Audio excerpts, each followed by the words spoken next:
If you're experiencing audio desync issues in CS2, follow these steps to quickly resolve the problem. This guide will help you adjust your settings for a smoother gaming experience.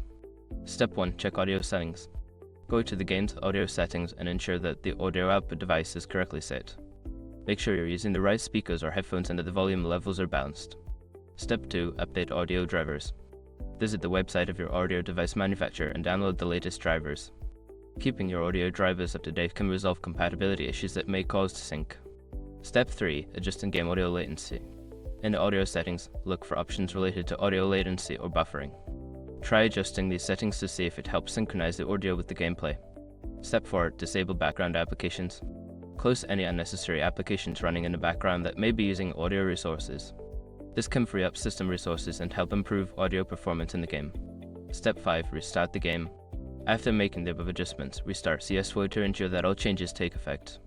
This can help reset any temporary glitches that might be causing audio desync. By following these steps, you should be able to reduce or eliminate audio desync issues in CS2. Enjoy your gaming experience.